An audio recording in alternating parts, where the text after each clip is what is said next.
Hello, Atmore. It's the Lloyd and Friends Show.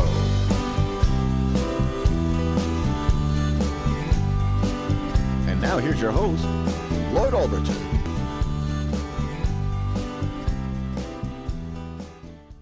All right, and this is Lloyd Albriton this morning on WGYJ LP. I finally learned how to say that. 93.5 FM on the local radio in Atmore, Alabama. Now, most of our local folks can pick up the station, and we hope they will, Saturday mornings, every Saturday morning at 10. Those that are out of town, I hope you'll call your friends and let them know that we live stream so that they can go to the radio station website, and that'll be www.light, L-I-G-H-T, 935fm.com. Light935fm.com, and you can pick up the program live streaming anywhere in the world. Isn't that marvelous that we can do that? And then on top of that, after the program airs, we will be archiving these interviews on our Lloyd and Friends YouTube channel. And so we hope that each of you will take an opportunity to maybe give a re-listen or to refer your friends to go back and pick and choose, if you want to, which interviews you'd like to listen to. Now, I'm talking to my we argue at family reunions on exactly what our relation is. I'm going to tell her that she's my first cousin once removed, and she's going to tell me that I'm her second cousin. But we're not going to argue about that.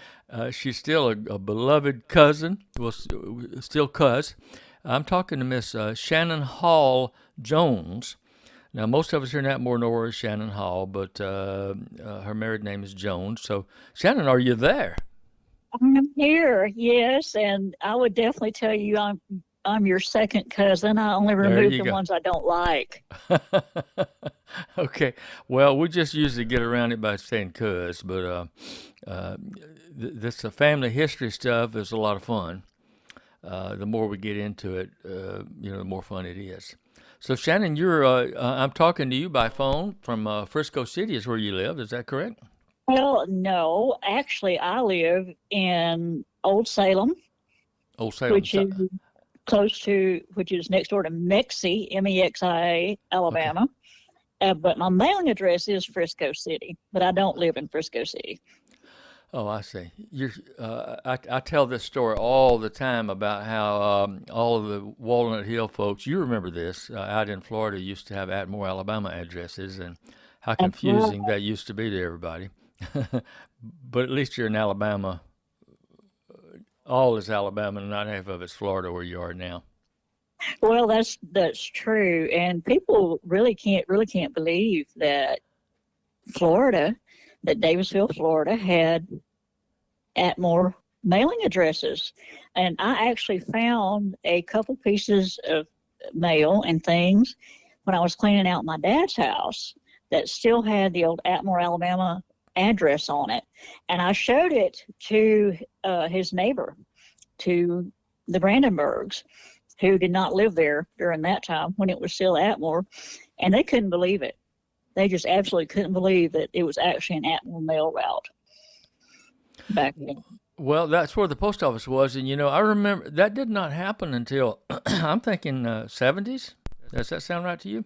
I'm thinking late 70s, early 80s, because that's when we got, well, probably late 70s is when it became a Florida address. It was because Right. Mom and Dad's address was like Star Route B, Box 389A, Mm-hmm. Walnut Hill, Florida.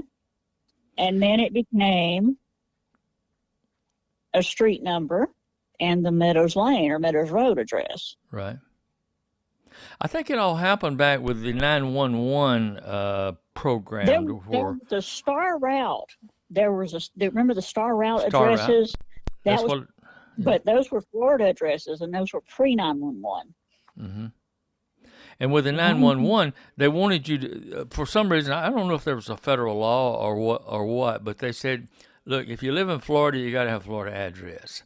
And so they started mapping out these addresses. And because coming over into Florida, I think the closest post office was Century. That is correct, because around that time is when they established the post office at Walnut Hill. if I'm not badly Right, mistaken. right. Now this is kind of comical when you stop and think about it. It's sort of like the North and the South and all of that. People, we grew up. Century has always been a poor little sawmill town, and had a great football team. But the people up I in don't know this from Walnut Hill.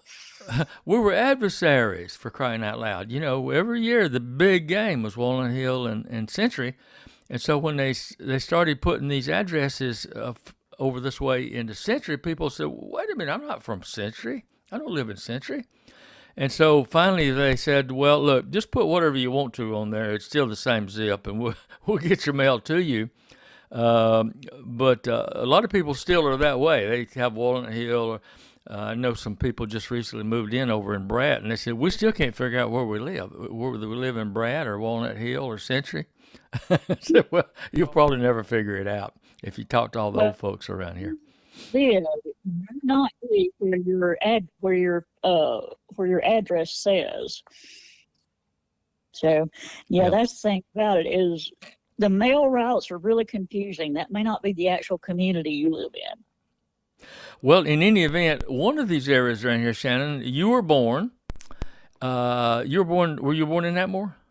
Yes, I'm born in Atmore. Okay.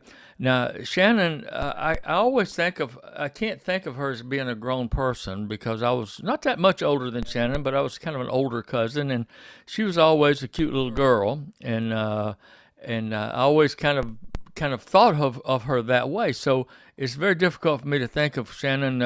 What year were you born? 1967. 67. Now that's going to make you 50s, somewhere in your 50s now, isn't it? This makes me 54. 54. Now that's just hard for me to believe, you see. But for me to believe too.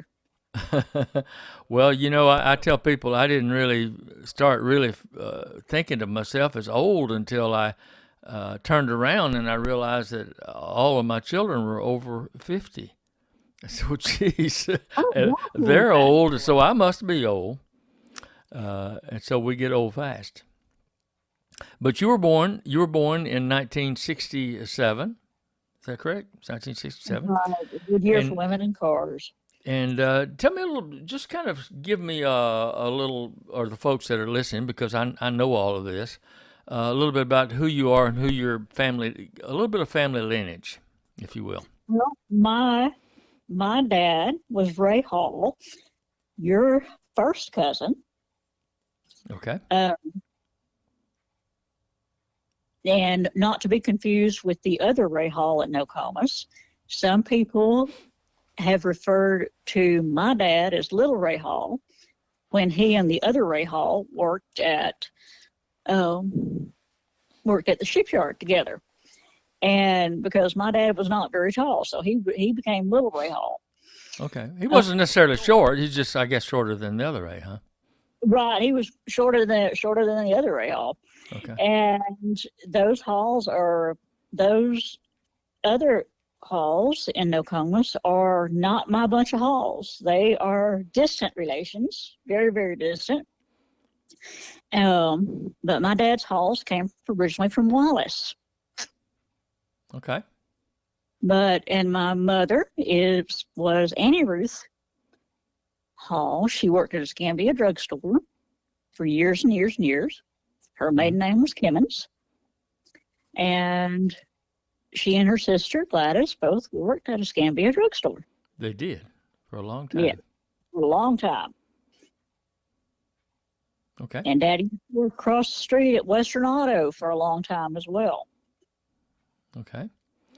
I always, I always kind of teased Ray that to me he was one of my older cousins. My father had 7 sisters, and his oldest sister was Agnes. She was a Hollingsworth. She married Grady Hollingsworth, and my father was down. It wasn't the youngest, but he was like 2 up from the youngest, I think. Right. So you have these older cousins that are kind of grown by the time we're coming up. You know what I mean? And when my brother and I were younger, we'd pick some cotton sometimes for cousin Dewey Hollingsworth, or maybe Mr. Jake Hollingsworth. We'd pick a little cotton. And now I always remember Ray'd be out there, but Ray'd be up in the cotton wagon. He'd be emptying the bale. He'd be emptying the big sacks up in the cotton wagon, and I thought that was a more of an elevated job that I Yeah. aspired that one day maybe I could be up there on that wagon emptying cotton. So I always teased Ray that he always stood high in the cotton to me. You know, I always admired him for having that job. That's pretty interesting story. I can remember him talking about being in the cotton wagon. Yeah, yeah. But Now your father, as for again, I said my father had 7 sisters. He had one sister named Gwendolyn, who was your grandmother, who was Ray's right, father, correct? correct. Okay. And she was an Irwin later, but she was married to a Leslie Ray, and your father was Leslie Ray. Uh, No, no, that's no, correct. no. My grandfather's middle name wasn't Ray. No, your Uh, his father, his your his father, first name was Leslie. Yeah, but your father was Leslie Ray. Is that right? right, right. Okay, but his father was just Leslie. Yeah. Okay, okay, I should be letting you tell this story instead of me telling. Okay, so you were born in Atmore and you grew up in Atmore. Tell us about your youth. I mean, what makes is there anything unusual about your growing up years that you would particularly tout as or recommend? Well, the nice thing about growing up in Atmore is when I was a kid, you could still walk up and down the street, as a child, unattended, and go from store to store, and everybody knew you because your parents worked on Main Street, and you were safe because everybody was looking out for you. Hmm. You know, and I think one thing that we miss today is that sense of community, is everybody looking out for everybody else.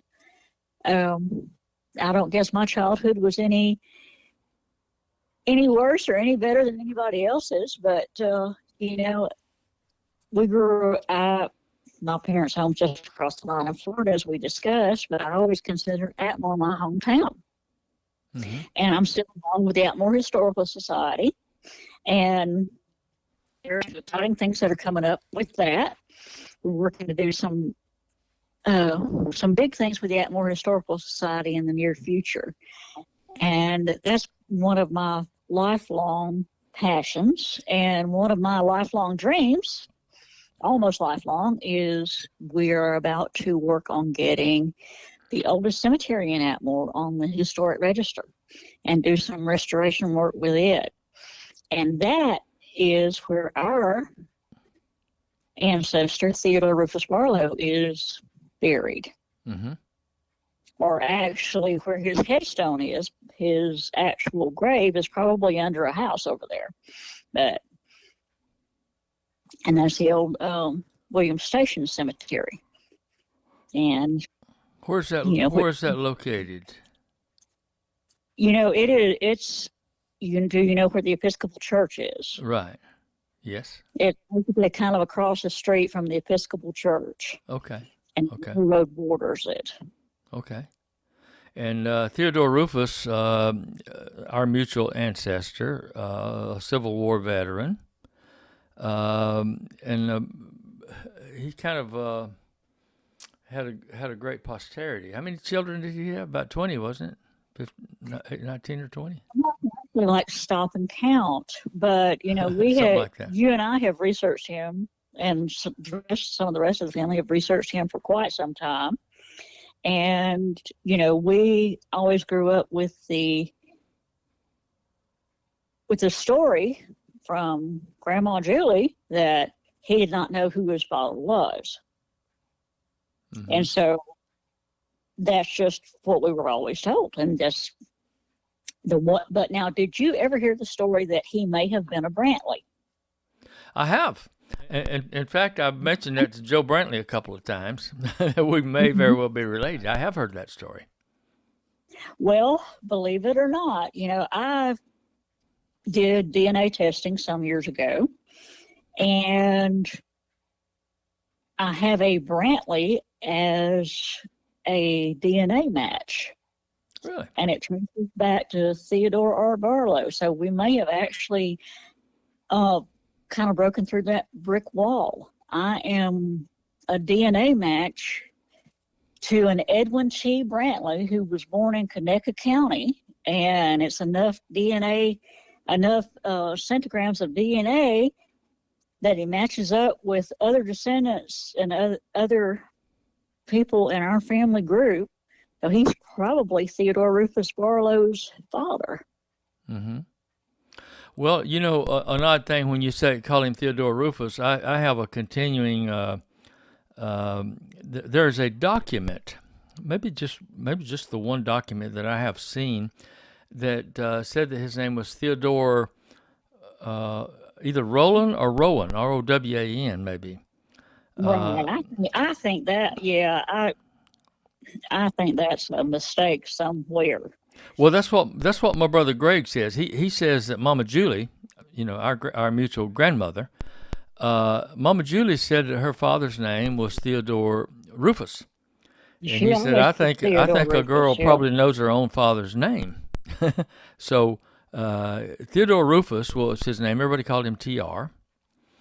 And just this little problem that you and I are talking about, you might want to comment on it, but going back in the old census, I think it's the 1850 census, Theodore Rufus shows up as TR, or Theodore Rufus, with a mother. His mother's name was Sarah Barlow, and Theodore was 5, and it shows that he had a brother named Rufus. Am I correct so far? He had a 3-year-old brother named Rufus. And I really think that, I think it's just sort of, I think that it's a mistake. You think that the whole thing was a mistake? There was no brother? Go ahead. I'm sorry. I always refer to him as Rufus. Yeah, okay. I believe it probably was Rufus, but that's what another thing that makes it a little strange to me is that according to that census, it shows a mother, Sarah Barlow, no husband, but 2 little boys. One named Theodore Rufus, one named I think TR on that census, and then the other name was Rufus. So I'm wondering if some census taker maybe mistranscribed or something. I'm wondering if there really was 2 little boys, or maybe only just one. Back in the day, that kind of stuff would happen. Well, I kid you not. My great Grandpa Hall's name was Ely Hall, and he spelled it E-L-Y. Not Eli, he was Ely. Mm-hmm. But I have that 3-letter name spelled 5 different ways on documents. What is your you obviously continue to pursue historical things. Or what position do you have in the Historical Society? Are you president of it or a member? Or? No, Dana Vickery is president. Dana Vickery. Okay. No, I'm just a member, okay. And because I'm not in Atmore, and my time in Atmore is limited, so I'm just a support person. But my goal has always been, to preserve what history we can for our town. Mm-hmm. And I still say our town, even though I've been in Monroe County for 20 years now. When I met my husband, the infamous Tom Jones, and moved up here, it's 20-something years ago. Uh-huh. And, I worked for the museum here in Monroe, and I also worked for the library. One of my other jobs, I worked for the Soil and Water Conservation District here. So history, literature, and natural resources are kind of three of my things I've always really liked to pursue and continue to do so. But whatever I can do to preserve history and preserve cemeteries, that is something that I am extremely passionate about. Because much of our history is lost every day. You know, for example, when my dad died, you will remember he died on the day of our family reunion. That's right. He didn't show up that morning. He didn't show up that morning, and you know we couldn't. You know, we had to go to the house and locate him, and you know we found he had passed away. But that very day, our mutual cousin, Millage Baker, came to our reunion with pictures. And he brought the pictures because I wanted him to show them to Daddy so that Daddy might have a hint about who some of these folks were. And, you know, right there that day, I thought, all that information's lost. The one thing that my dad impressed upon me is write the names on the back. Because on the back of a picture, write the names. Are you there, Shannon? Yes, I'm okay. here. Okay, I thought I had lost you there for a minute. Ray was quite a historian. There was no more delightful day than to stop by and spend a few hours with Ray and out in his old barn because he just had all kinds of old relics out in that barn. Yes, he had a spur collection. He had a branding iron collection. He had a horse bit collection. And that was just in addition to the car collection. My memories go way back with Ray. We had an old horse. My father loved horses. He loved old cowboy movies, and he always, of course, wanted to be a cowboy. But there were no mountains anywhere in Nokomis. But he loved horses, and he had an old horse that he had bought from Houston Wolf. I don't know if you remember who Houston Wolf was, but he bought an old gray mare from Houston Wolf, and her name was Mabel. We named her Mabel. I don't know if that was already her name or we named her, but her name was Mabel. And she was just sort of a gentle, kind of a lazy horse, for kids to play with. And so Ray liked that horse, and he bought that horse from my dad. And Ray just cowboyed that horse up and down those dirt roads to Nokomis. And he just turned her into the best, highly spirited, managed horse. Good neck rein and everything. And he had the horse, and then I think my father ended up buying the horse back. But I can remember Ray coming on old Mabel up and down them dirt roads, just lickety split. And I don't think that was Ray's favorite horse, though. You probably want to make a comment or two. He had another horse later that was his favorite. He was like my daddy. He loved cowboys and he loved horses. Well, I think your dad, Uncle Bud, had a great deal to do with Daddy loving horses and being so involved in the cowboy life. Because Uncle Bud was only 10 years older than Daddy. That's right. Yeah.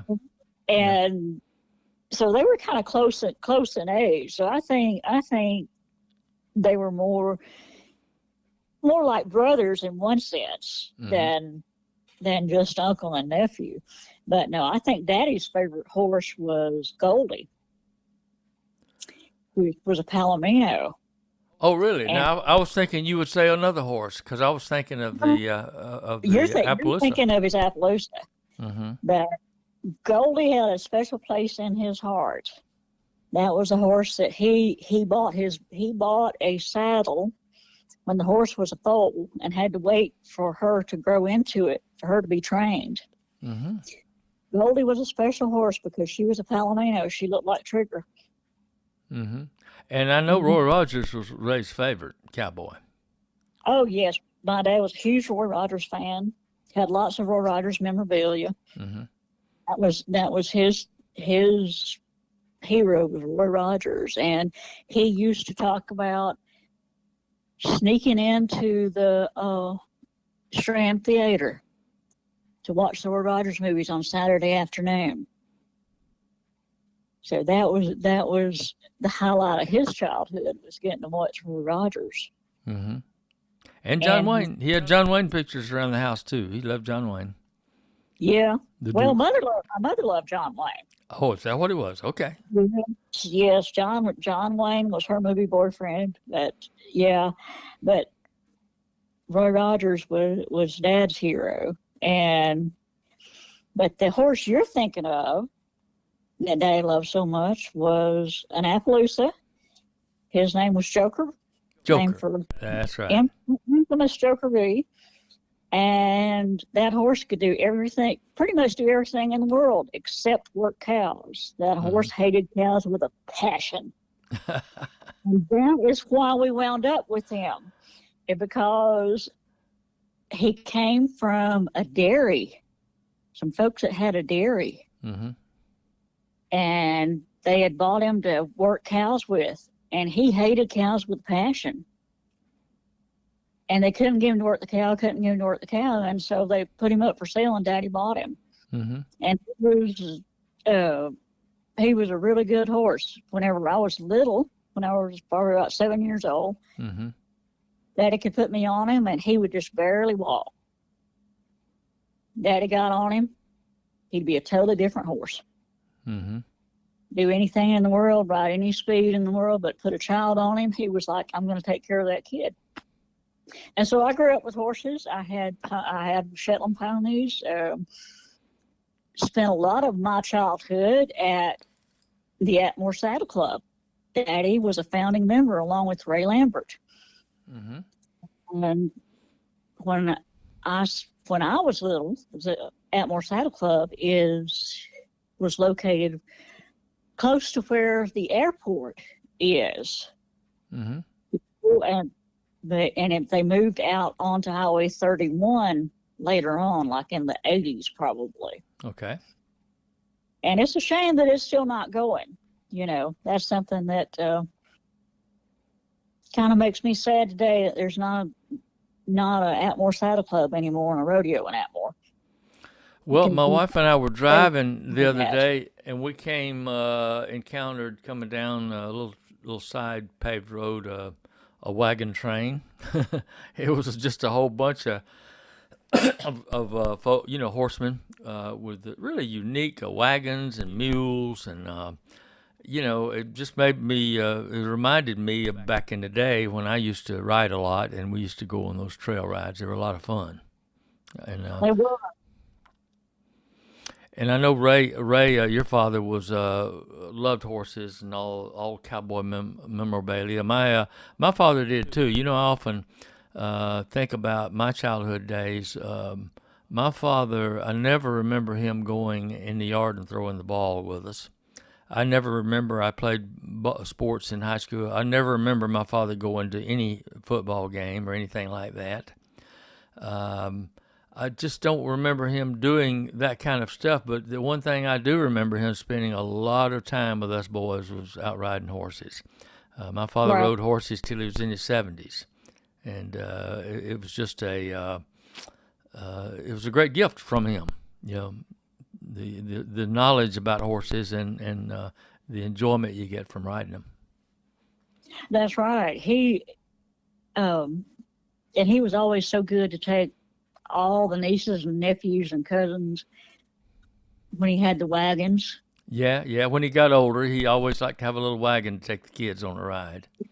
He loved doing that. And that was just right up his alley. And that's something, that's always a good memory, because I don't think of Uncle Bud without thinking about horses. Uh-huh. I just don't. That was so much a part of his life.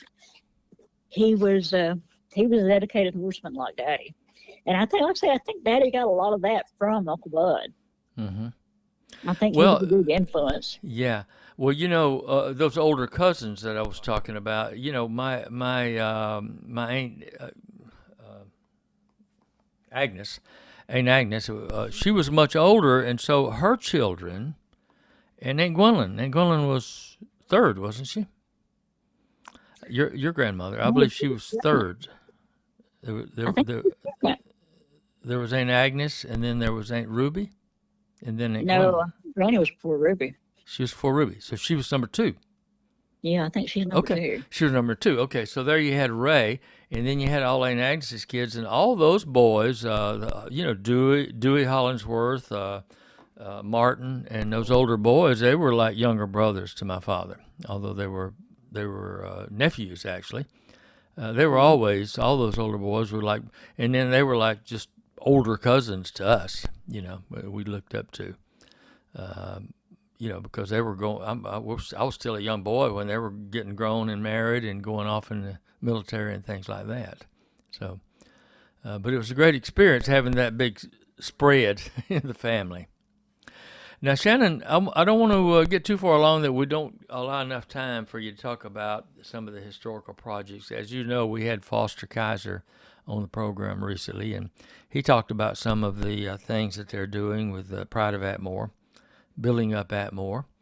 And I'd like to hear you kind of dissertate a little bit about some of the projects that you're working on in the Historical Society. Can you do that? Well, a big thing the Historical Society is working on is, of course, the cabin that is in the Heritage Park. Soon that'll be getting a new roof. That's a big project. And I talked a little bit about it before. We'll be working on the Williams Station Cemetery to get it on the Alabama Historic Register and to do some restoration and some improvements for that cemetery. And they have worked on the caboose. That was last year. But Diana Hamilton Vickery is our president, and she has some great goals in mind for the Atmore Historical Society. It's a little different than Pride of Atmore. Pride of Atmore sort of has different projects, but we do work hand in hand with them and support them, and vice versa. But Pride of Atmore's been doing, and the Historical Society both have been doing some really good things for the city of Atmore to improve it and to preserve the history. And, it's amazing what people can do when they put their heads together. Mm-hmm. This is one project they're doing is hopefully to, the old barn I'm not going to talk about that one. I'll take that back. But some of the projects that are ongoing are just improving Heritage Park and making it better and a more usable space for people in the town. Currently, the little building in Heritage Park, the white building, P.D. Webb building, is the Welcome Center for Atmore. It's staffed by volunteers. Unfortunately, because of COVID, it's kind of been shut down for a while. Hopefully, it'll be reopened soon. That's something I look forward to them doing, because every town needs a welcome center. It does. It really does. Now, when I saw the caboose over there on Trammell and Ridgely, that's it, Trammell and Ridgely. When I saw that, my first thought was that they were going to establish a welcome center there. But now I talked to Foster about that, and tell me what they're going to have some kind of just a little entertainment center there for groups and so forth. Is that that's going to be a mini park, so to speak, and I think that's a Pride of Atmore project. But it is. I know I drove through there the other day, and I was like, "Wait, where did that come from?"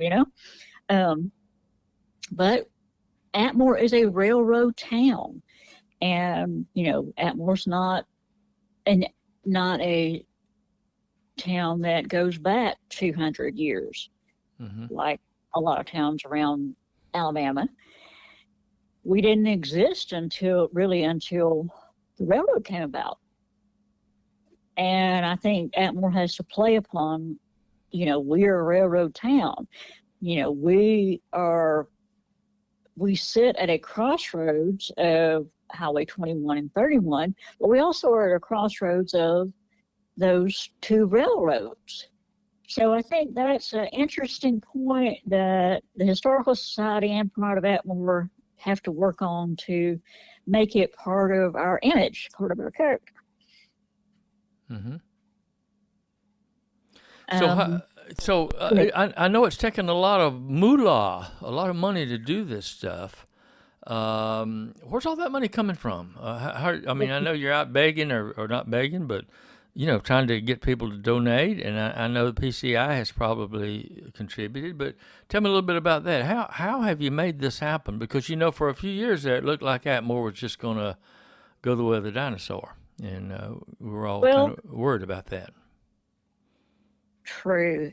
For a long time, Atmore really did look economically depressed, and in some ways it still is, I'm sure. But a lot of it is donations, and we have to thank the Fort Band Creek Indians for being so.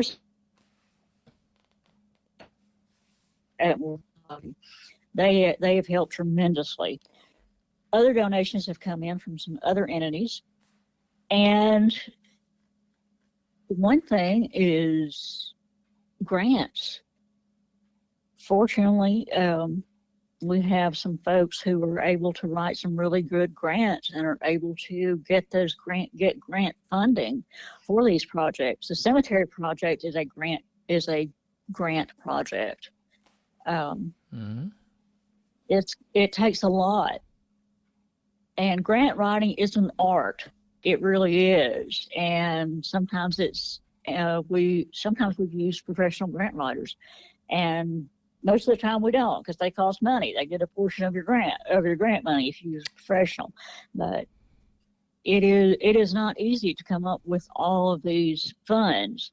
But donations are always welcome and always accepted. But it comes from a variety of sources, and in-kind donations count too. People don't realize that when you volunteer for an organization, your time is valuable. It can be counted as in-kind donations. Okay. So even if you don't have a lot of funds at your disposal that you could help with the project, if you can help with giving your time, that time actually has a money value as well. Mm-hmm. And so and that's one thing that when you apply for grants, they ask for in-kind donations. Volunteer hours count towards your in-kind donations. Okay. But we've been very fortunate to receive. So the volunteer labor that you get along the way, it sounds like you're telling me that in writing a grant for actual cash from the federal government grants, they're going to look and see how much muscle are you putting into this? How much have you, right. in consideration of whether or not they give that grant? Is that correct? Well, it certainly helps. It helps for you to have muscles on the ground, so to speak, or feet on the ground to help with the project, and to be able to demonstrate that. Mm-hmm. So we're always looking for volunteers, and of course, always looking for donations too. Mm-hmm. Well, is there something of a renaissance happening in Atmore? Because I sense it. I kind of feel it. I really feel like there is, and I think an overall spirit or something that's going on. I think there definitely is a renewed spirit, and I think Pride of Atmore and things that are happening at the Atmore Historical Society are both a big part of that. But when you drive through downtown Atmore, it looks like it's coming back. It's not. It looks so much better than it did. So it does indeed. I think there definitely is a renaissance happening. Well, Shannon, there's a lot of people along the road that have contributed to Atmore, to its to sustaining Atmore and its history, and also to the rejuvenation of Atmore. One of the things that often I think about is our future. Are there people moving in? Because every area depends on its people moving in. Industry is very important, and that's one thing Atmore always had a little bit of a shortage of. What about I know we've had some businesses coming into Atmore, Brown Construction out here, and I see just a lot of even smaller shops, people who are investing, a few dollars to start a new business. Do you see, what do you see our future looking like as far as new people coming in and being the new Atmore? Well, I think you're right. I think the more industry that comes in, it leads towards a rejuvenation. And when your downtown looks better, when you see this revitalization going on, it attracts more business. I think you're exactly right. It attracts more small business and more larger industries. And, Atmore has always had a large population that lived, or a large group that lived in Atmore and worked elsewhere, Mobile, Pensacola. That's And, one day I would hope that there would be a large employer to give more jobs to right. to the local citizens, And of course, Wind Creek is probably the largest employer we have now, but in addition to that. Mm-hmm. What about our schools, Shannon? One thing. This is another thing that kind of concerns me a little bit, that we have the industry that does move in here.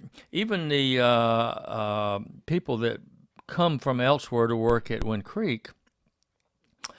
They look at where they want to live. Or this is a great job that you've provided for me right here in Atmore, but where am I going to live now? And they look at our school systems, particularly if they have children coming up in the school system, and is this going to be where I want my children to go to school? A lot of people are choosing to go outside Atmore, to live in Daphne or Spanish Fort or other areas because of our school system. And I'm hoping to see that somehow improve in the future. But how do you feel about that holding back our growth?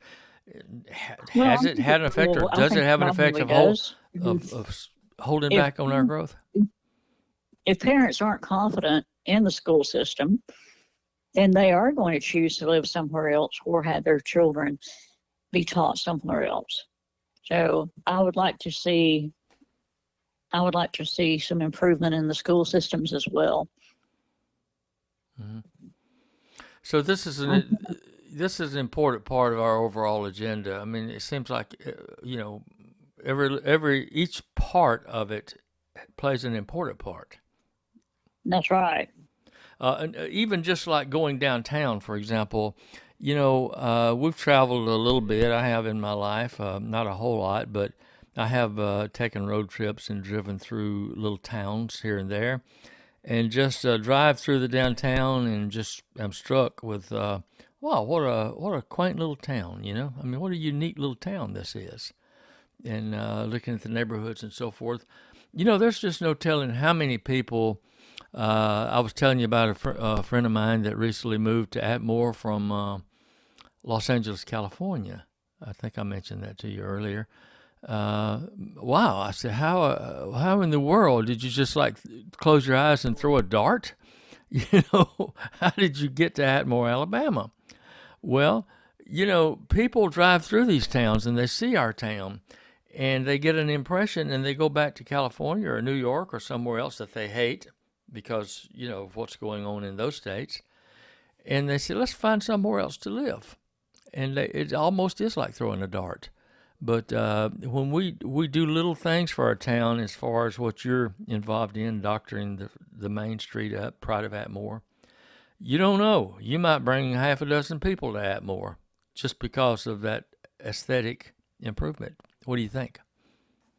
I think you're exactly right, because I was shocked one day when a friend of mine who lived in a nearby town had made the comment, I always like driving through Atmore and seeing the old houses on Main Street. And I just took them for granted because this person lived in a town that I thought had a lot more old, fancier houses than Atmore. But I thought, it was interesting to see somebody else's perspective of your hometown. But I think you're exactly right. Yeah. People, it's always good to make a good first impression. Now, Shannon, I know that your mother and father both worked in town, and you talked about that. Dad worked down at the Western Auto, and your mother worked down at the drugstore, and kind of just like Mayberry, isn't it? Opie up and down the street. But now you went to school over. Quite like Mayberry, but a little bit though. But you went to school over in Florida. Now you and I attended the same elementary school over in Davisville, over into Florida, and you started there in the first grade, did you not? Yes. Went to Davisville, and it's a little historical society kind of there now. But those of us who attended that little school, just a little. A small school, about 100 students in the whole school, first to the sixth grade. But, every generation just had so many wonderful experiences there. I wonder if you'd mind just hitting on a few of the teachers that you remember from Davisville that you remember that might be worth mentioning. Oh, I remember Mrs. Copeland. She was our first grade teacher. And her husband, Mr. Copeland, was the principal at Pratt. Mm-hmm. And Miss Mary Ward. I remember her. Who taught fourth grade. She taught Uncle Raymond. She taught my Uncle Raymond. She taught me. And Uncle Raymond used to say the only reason he graduated fourth grade is because he used to bring Miss Ward flowers. But, and I remember Mrs. Butler was our librarian. Oh, did we have a librarian at Davisville? Well, we did when I was there. And well, I thought the library was Mr. Horton. He was the sixth grade teacher and the principal, and he had a little back room over behind his classroom that had some books in it. And most of them were hero books. I love they call them the little blue books. You remember those? About Babe Ruth or just Davy Crockett. It was just about our American heroes, and I used to love to read those little books. But I don't remember us having a librarian. Maybe they had one a little bit later. Well, I remember that we definitely had a librarian. Okay. And Mr. McGinty was our principal for a long time, and then Mr. Gully. Okay.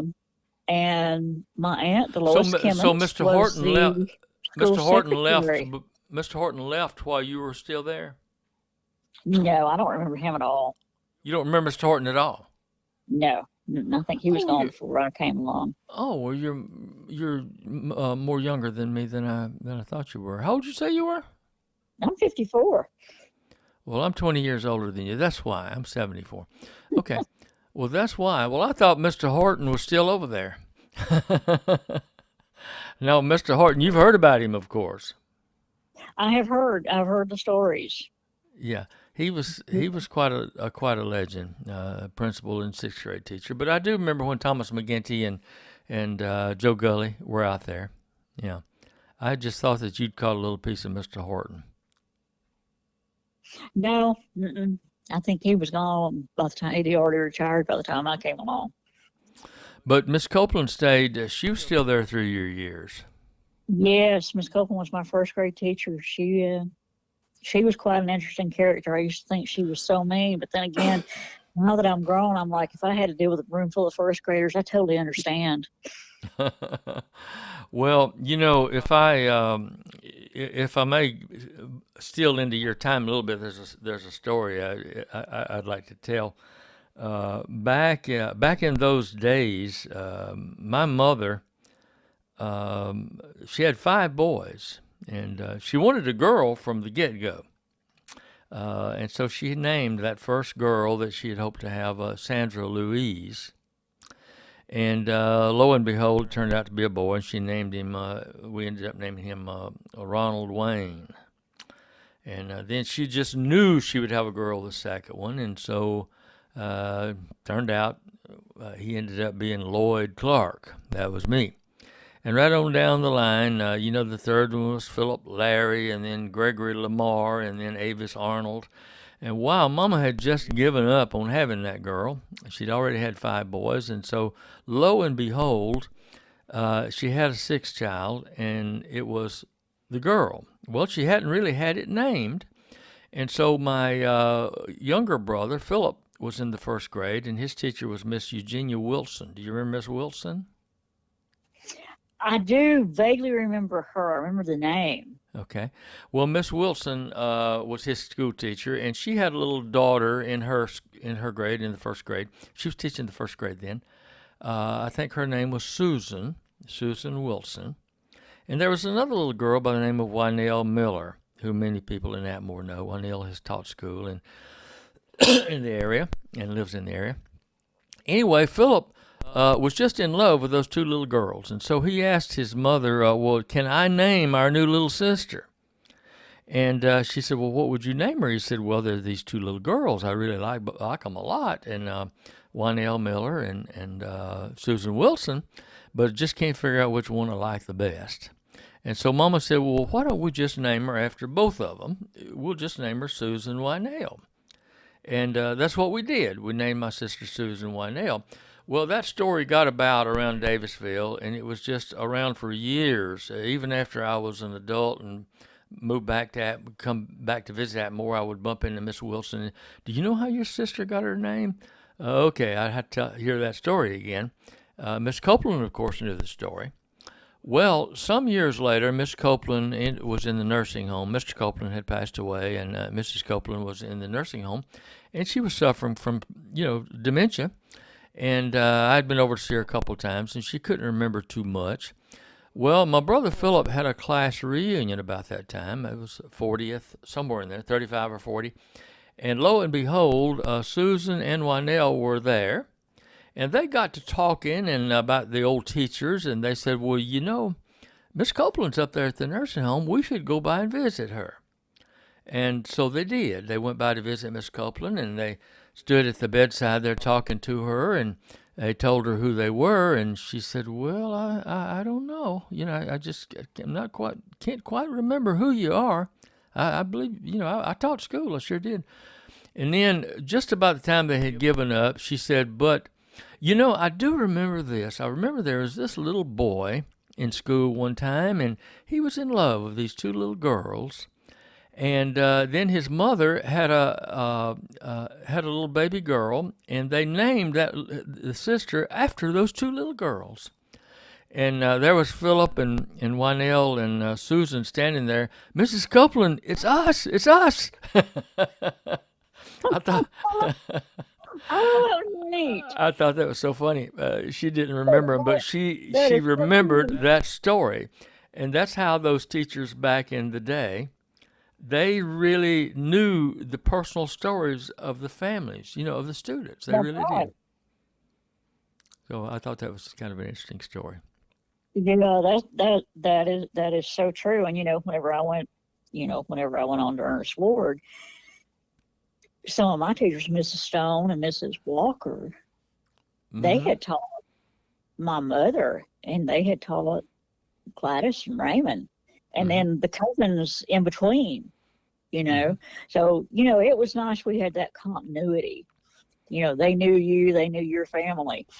But that is so neat that Mrs. Copeland remembered that story. She remembered the story, but she couldn't remember the students, but she remembered that story. Somehow it was embedded there. Well, dementia is a funny thing. My other grandmother, my mother's mother, had it, and there were times that she would know my dad, but she wouldn't know my mother, her own child. So, the brain's a funny thing, especially when dementia occurs. Hmm. An interesting thing, my old school bus driver, and I'm sure you remember Mr. Jake Hollingsworth, Hmm. who used to drive the Nokomis route school bus for years and years. In fact, he drove the school bus when my father was a boy. And back in those days, my father told me that when he was in the 11th or 12th grade, they had their school dance, junior senior prom, at the country club, at the Atmore Country Club. Well, Daddy lived out in Nokomis, out in the country, and Papa didn't know how to drive. They didn't have a car. And so, guess who took Daddy to his junior senior prom? Mr. Jake Hollingsworth.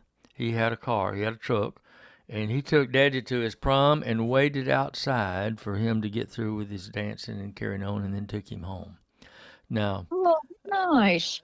you know, those teachers in those days and those school bus drivers, they went beyond the call of duty in almost everything. And Whenever I was going to school, Mr. Jake's daughter-in-law, Barbara Ann Barbara Ann Hollingsworth, drove the school was bus, yeah. our school bus driver. And buddy, you were not late. If you were not outside when she came by, She leave you? she'd leave you. But she did not play. She did not play. She was strict, but she got us there and she got us back. Well, Mr. Jake, I could write a whole book about Mr. Jake Hollingsworth. He was a character. He And to have he never. We were known as probably the roughest school bus in the whole school system because we cut up so much. And Mr. Jake, he just let us go unless you made him mad. Now, if you did something one day, you caught him on the wrong side and you made him mad. He was Pentecostal holiness in his religion, and so he liked that Pentecostal holiness preaching, and he could do it. He would stop that bus every time the bus would stop. He would push that old gear up, and he would let out a little too fast on the clutch, and everybody would go tumbling forward. And he'd stand up there and push that felt hat to the back of his head, and he'd start preaching. You chilling this and you chilling that, y'all don't behave. And then he'd sit down, he'd ride a little further down the road, and he'd think of something else to say. And he'd jump up and say that. But it's only happened once in a blue moon. It might take you 2 or 3 hours to get home. But Mom and Daddy never worried because they knew Mr. Jake was going to get his students home. They said, well, he probably got mad again, But I can just imagine him doing that too. yeah, if you'd have to know him. Well, Shannon, guess what? We've run out of time. I appreciate you taking a little time we've kind of went down memory lane here about some mutual. I feel like we didn't. As I told you, I try to get out of the way on these interviews and let it be about Shannon. But sometimes you remind me of a story, and that's when I start eating up your time. But I've When you enjoyed said you wanted it to be a talking with you. conversation, it was a conversation. Well, and I enjoyed it. I don't know about everybody else, but I enjoyed it. And you are truly. We go to reunions together, and we see one another around, and we kind of grew up together. I just you're always been one of my beloved cousins. And I appreciate you taking a little bit of time. I think you're a character, and I think anybody who knows you would probably agree with me and enjoy hearing this little conversation with us. So, Well, I hope we haven't bored them too much with our family history, but it's like, we're just such an interesting bunch, though. well, every story reminds you of another story, and the wonderful thing about talking about our family history is that everybody has a similar family history. I've lived around this United States in different towns, and you know what? They're all alike. I love Atmore. It's my home. But I've lived in a dozen different little towns just like it.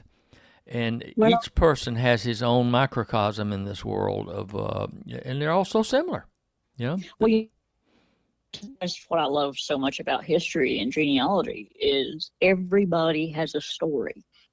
And that's what historical research is, and that's what genealogy research is. It's telling a person's story. the story of their life, you know. And I think we all like to know, where did we come from? What are we doing here? Absolutely. So everybody's got a story, and you know, sometimes we need to stop being the center of our own story and listen to somebody else's story. Shannon, thanks, dear, for being on the Lloyd and Friends program with me. We appreciate you, and God bless you. And go Thank forth you so and do much. good things. Thanks for all you do on the Historical Society. Thank you too. Talk to you later. Bye-bye. All right. Thanks for listening to the Lloyd and Friends Show with Lloyd Overton.